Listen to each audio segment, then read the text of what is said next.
Hello and welcome to the Unique CPA with your host, Randy Crabtree. Our commitment is to our thriving community of accounting professionals who are physically and mentally healthy, fulfilled, and energized by their work, with the ultimate goal of elevating the reputation of the best profession in the world. The Unique CPA is brought to you by randycrabtree.com. Log on to learn more.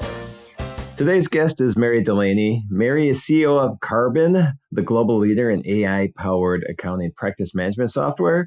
With more than 20 years in global B2B software, she has scaled businesses, led major acquisitions, actually had one recently, and integrations, and driven international expansion. As a customer-obsessed leader, Mary is passionate about helping accounting firms modernize operations through technology while building high-performing, people-first cultures. Mary, welcome to the Unique CPA. Thank you, Randy. So good to be on your show. Thanks for including me. Well, thank you for agreeing to do this. I think we were at some event in the last few months, and we talked about this, and I'm glad we got it done. And it's been fun to get to know you at these events over this past year. Before we get into what Karbon's doing, what you're doing, AI, one of the things we talked about in the intro there. Why don't you give us a little more background, on yourself and obviously Karbon as well? Sure. Well, first on Karbon, because that's what gets me really excited. And I'm going to tell you a story up front because I think this shows the power of Karbon. And it is a story about a neighbor of mine who I saw make a career change probably 20 years ago. And then we moved away and we got back together recently. And he doesn't know I work with accountants. And I asked him, hey, Joe, what was it in your kind of later in life? Did you do that pivot? Because I saw the pressure it put on you, but now I see your boys work for you. You've got a few dozen employees and you're really making a huge impact in the world. And he said, oh, it was my accountant. And I, what? He said, my accountant sat me down and said, Joe, do you realize the day you retire is the day your business ends? Because you resell other people's, so you're a manufacturer's rep. If you want your business to last beyond you and have a legacy, you got to make a change. And I sat there and I got goosebumps from head to toe at that moment because I thought, that's what Karbon does, is we empower, enable our customers, the accountants, to really do what they do best, which is the advisory side. Mm-hmm. And we automate and enable them to do more of that than have to do that oxygen taking mundane work. We automate that. Yeah. Well, that is awesome because that is the one thing I talk about. Not the one thing I talk about a lot. Sometimes people can't stop me, but talk about the fact that integrating technology into what we're doing is so important. If we don't, we're just going to get passed by. And especially with where we are today with technology, we're at the tip of the iceberg with what AI is going to add, not subtract. I know people are thinking, this is so crazy to me. But when people say AI is going to take our jobs, it's not. AI is going to allow us to do what you were just saying, is be that advisor, be that strategic partner with our clients to help them be successful, like that story you just told. And so, but let's talk about that because there is misconceptions on AI in general. But what do you see AI doing? I mean, obviously you're integrated and AI is integrated to what you're doing in Karbon already. And how do you see AI reshaping this profession? I think AI will do the work that we really don't want to do or don't love doing, and it'll enable us to do the work that only humans can do, that only accountants can do in the future. I also think it's going to elevate impact and expand reach. When I think of SMBs around the world, the majority go unserved or underserved, both in CAS and in tax and other areas. There's a lot of do-it-yourselfers out there, partially because there's just not availability from accountants to be able to serve or support them. And so when you think about 8 out of 10 go out of business by year 10, what if we flip that? What if 100% of small businesses had some advisory work, some insights from accountants, bookkeepers around the world. And then others could choose to get heavier support.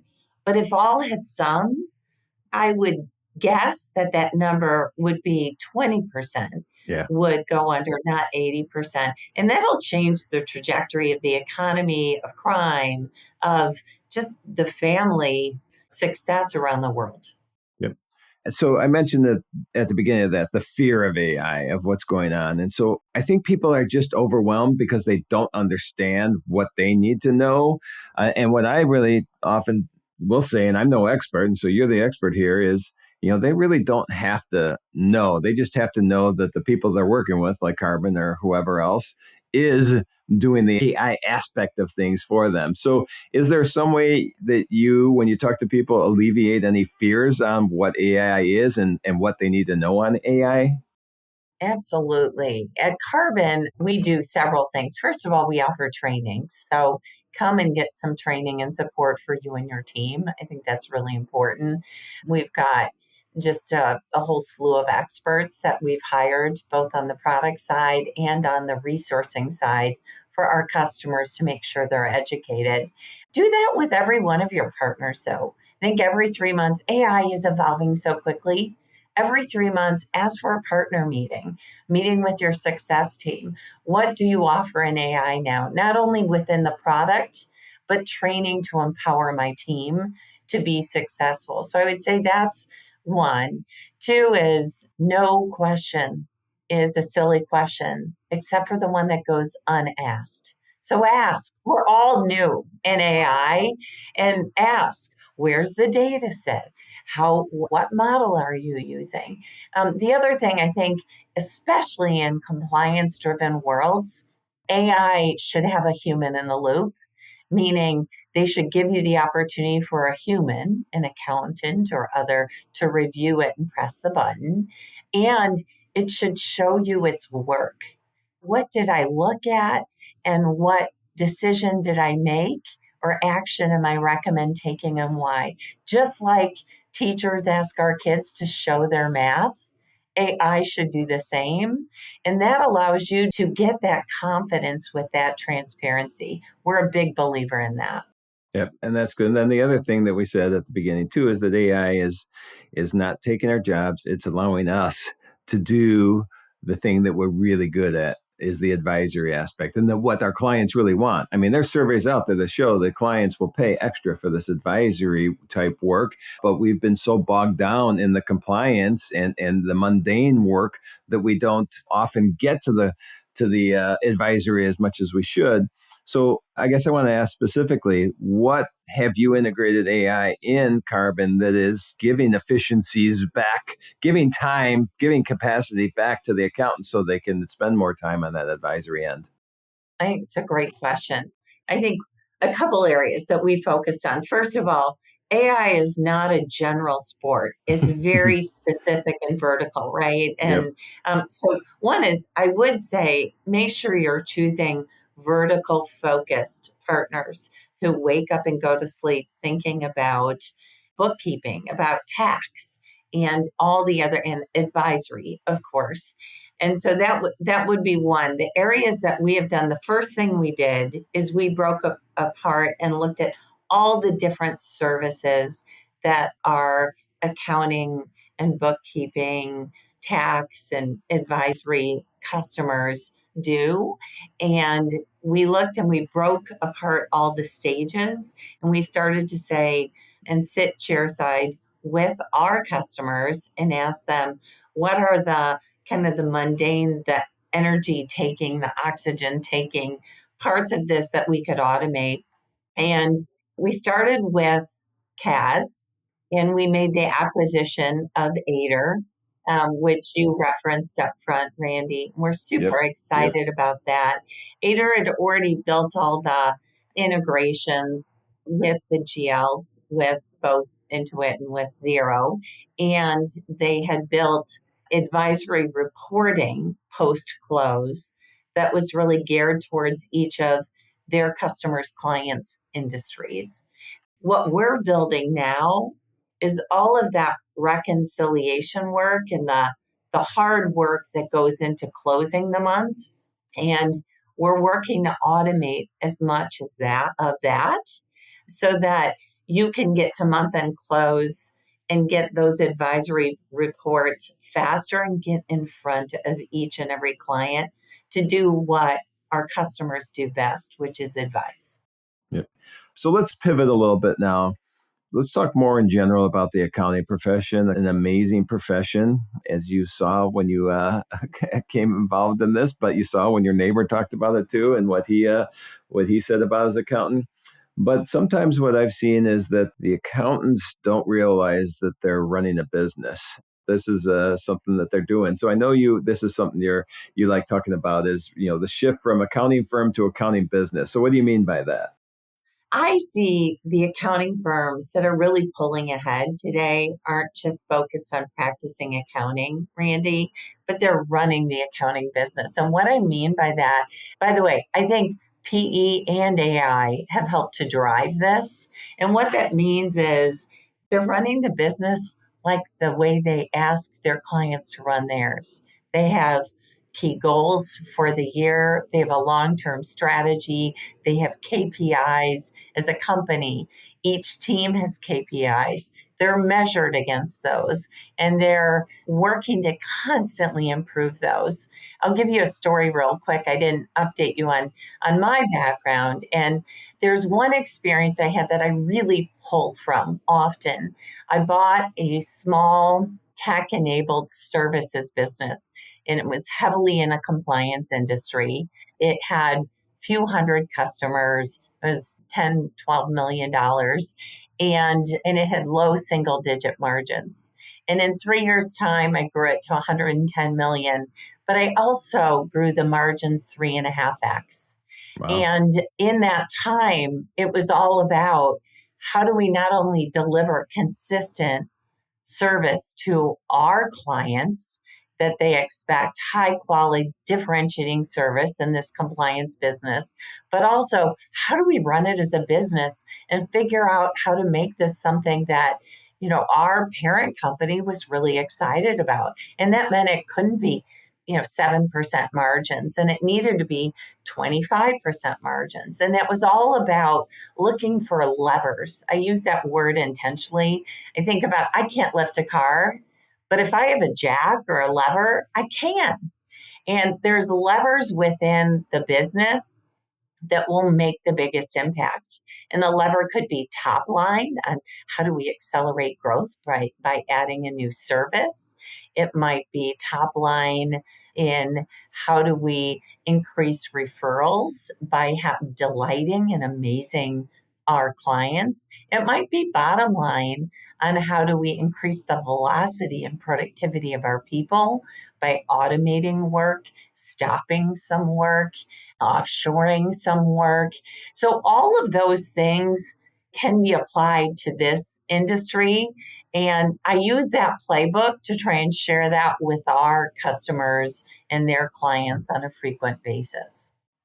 Yeah, I think that's great advice. I think the problem, there's not a problem. That is the way it has to be. It should be. The problem is, I think, a mindset issue where accountants in general are, well, I help. I mean, my clients need me. So this is what I'm doing. I concentrate on them, which is great, concentrate on your clients, but you also have to concentrate on your business. And I think that gets ignored too much because your business it is a business. You're not just a helper. You're not just a psychiatrist out there talking to your clients, but you are out there running a business and you're supporting people within that business. And so that's important.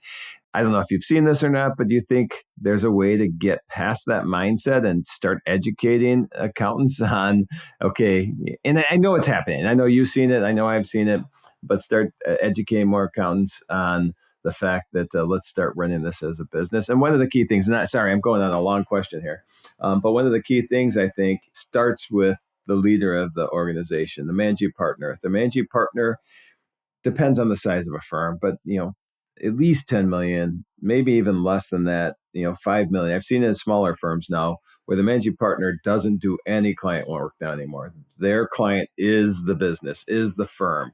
But I think that's a mindset issue that we need to get past. And this is my rant here on this. From a mindset standpoint, I'm sure you've seen that, but is there a way to get past that?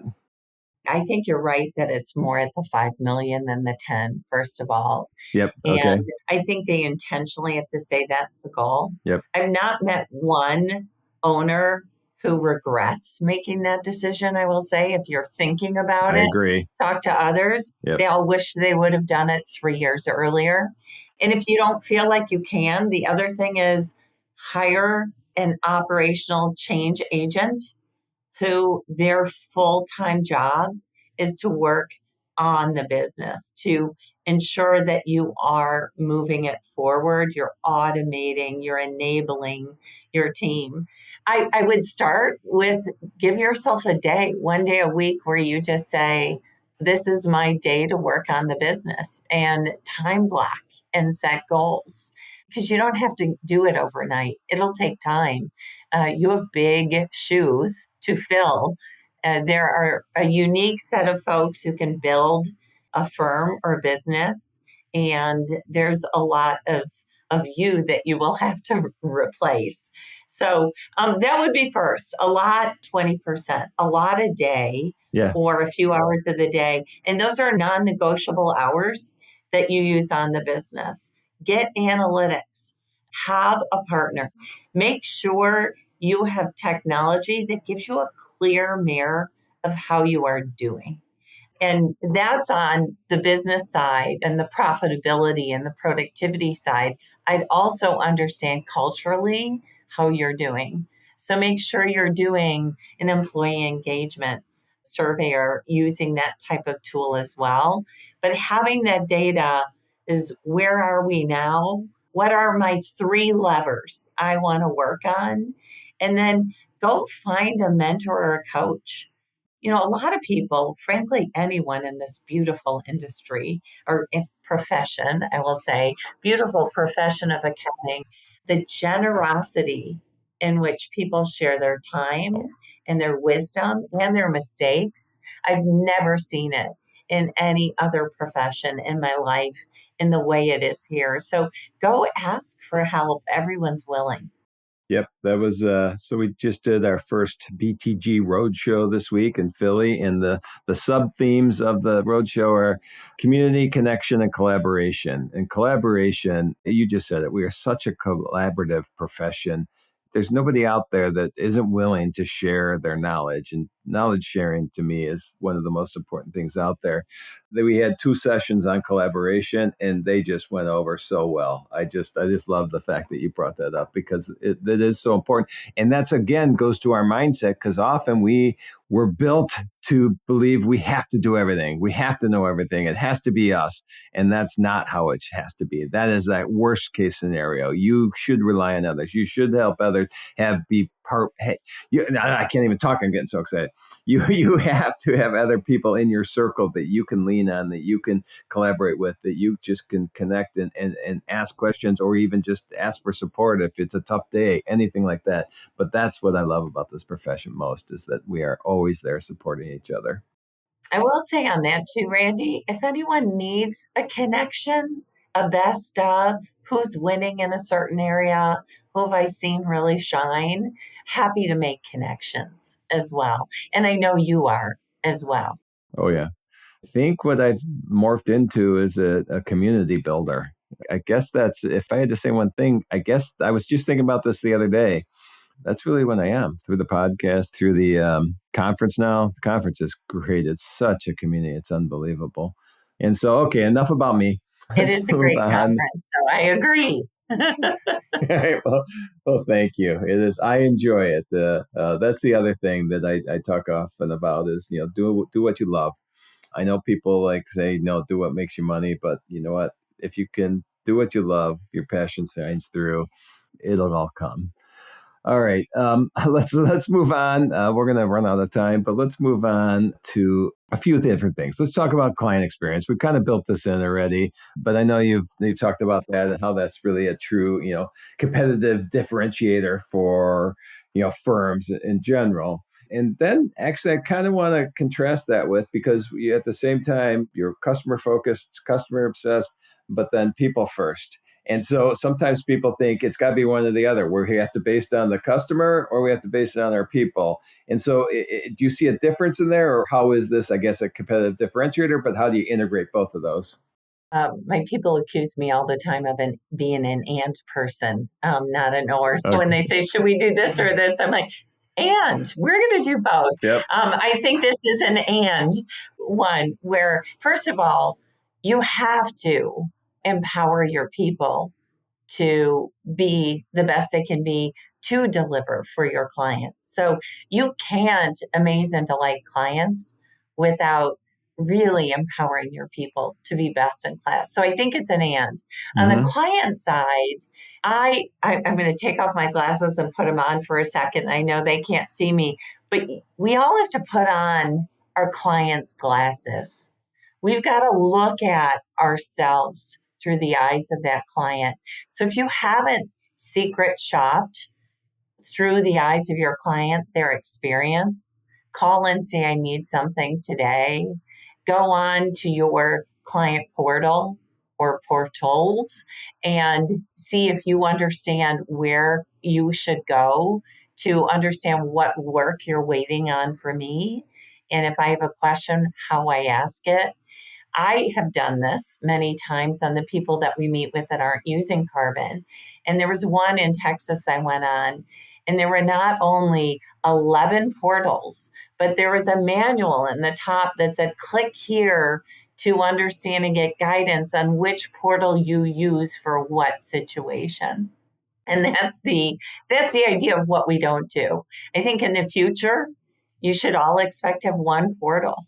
In this world of an integrated solution, your partner should do the work to make sure we're all connected in this connected ecosystem. And your clients have this one portal. They click on whatever they need to do, and it will take them wherever they need to go. They don't need to know you use 3 or 4 or 5 technologies based on different areas. So one portal, I think, is key. Understand their experience and ensure they're delivering your team and your technology is really representing you in that delight and amaze way. Yeah, I that understanding their experience or listening to them, I think we often too much miss. Often too much miss? Yeah, I'll say that's a real statement. Yeah. We often miss because we have so much knowledge and we just jump to what we think they need rather than listening to what they need or what they believe they need. Now, sometimes what they believe may be wrong, but you'll hear that in the statement and then you can go through it. But I love that being the empowering your people. I believe that completely. People, if you treat your people the best, your clients are going to be treated even better. And then when they are being treated better, it's because we're listening. And that's going to be a key as we really get more AI integrated and get all of this busy work out of our hands, that we can be this advisor. And the best advisors, in my mind, listen and then they react rather than tell and then see what the client has to say. So I love that. Agree. I was just going to share on the people side, on the teams, that I do think it's really 3 things. One is the right culture. And culture is having the right people. So it's in recruiting. Whether or not you have 10 people, you're behind. You hire like you only have 1 hire to make. 1 hire. And so it's as selective as you were to hire the best person. The empowerment as a CEO or partner heading up the firm, I think reinforcing and living values is really key. Talking about them often, recognizing people for them, and living them. A lot of what we have to do as leaders is help people understand how to make decisions on their own. So helping them share your critical thinking out loud, why we made this decision, what our top 3 priorities are, allows them to make the right decisions as well. And then it's all about focus. So we need to give them the vision, something to believe in. Mm-hmm. We need to talk about our top 3 areas and what we're deciding not to do. And then we need to make sure we're building their skills to enable them to be stronger. And then finally, it's technology, right? give them the tools and then teach them how to use those tools. So those are some of the things that I think make for a high performing culture. It's one of the most exciting times, not only in the accounting profession, but frankly, in the world of work. And we all have the opportunity to lead and make an impact. And I guess that is truly, it is, this time in our lives matters more than any other time, at least in the 5 decades I've been a part of the world of work. And so I look forward to partnering with people on that. Yeah. So I was just talking the other day about how we are at like one of the most amazing times in our profession, but really in business in general, like you just said. And then I think, well, but we probably could have said that 20 years. We probably could have said that 30 years ago, but we probably did. But now is that time. Every time it gets, I think, exponentially more important or more amazing or more opportunities that come out. And so this moment in time, people that are starting their firms today, and they started with the mindset of these things that you were teaching and talking about today, I mean, they're just going to thrive. And on a selfish note, I wasn't going to do this, but my son is one of those, just started his business a few weeks ago, a month ago now, and he is taking all of that to heart, everything that you talked about. And so I'm so excited to see where he goes. But when we were talking, I thought, you know what? He's looking at helping accounting firms with their clients and really become the most efficient organization they can. But I thought, you know what? He should help accounting firms too when we talk about that transition from a firm to a business. So there, I put my plug in for my son. That was not planned today, but you made me think. I think he's on the right track with stuff. So that's great. I want to hear more about that on the side too, and Yeah. connect more. It'll be good to spend time with him. Yeah, we'll definitely do that. So, okay, this was great. I love everything. I love what you're doing. I love everything the way you look at things, the way you analyze things, the way you look at everything that's happening with not only inside Karbon, with inside firms, with inside the profession, and the awesome stuff you're doing. But when you're not doing this awesome stuff, what do you enjoy doing outside of work? What are your outside of work passions? One family. I know that's might be a boring thing to say, but It's a I great do. thing. I do love spending my time with my immediate family and greater family. I love to garden. I love to golf. I love to walk. I love to be outdoors. I love to travel. Those are so I love concerts and I love Broadway. Those Nice. are some of the things. Well, that's cool. And now, last question: if people want to hear more about what Karbon's doing, what you're doing, where would they look? First of all, we have a huge subscriber base to our Karbon newsletter. So you can come on to Karbon and you'll find it. And we deliver content every week. And we have I think 130,000 accountants around the world who have access and say it's their go-to place for insights. And that's not about Karbon, it's about thought leadership. Our goal is to really help build community, elevate this community and profession, and also provide best in class technology. So that's where I'd go. And then follow me on LinkedIn or connect with me, Mary at karbonhq.com. Send me an email and I'd be happy to make connections to anyone who I think is a thought leader in the area you're passionate about. Awesome. Well, thank you for that, Mary, and thank you for being on this. It did not disappoint. I knew I would enjoy this conversation, and I definitely did. So I appreciate you being a guest on the Unique CPA. Thank you for having me.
Thank you for joining us today on the Unique CPA. You can find the show notes for today's episode and book Randy for your next keynote or event at randycrabtree.com. Remember to subscribe and leave a 5-star rating on your favorite podcasting app. And join us next time for more expertise and insights on the Unique CPA. Professionalproductions.net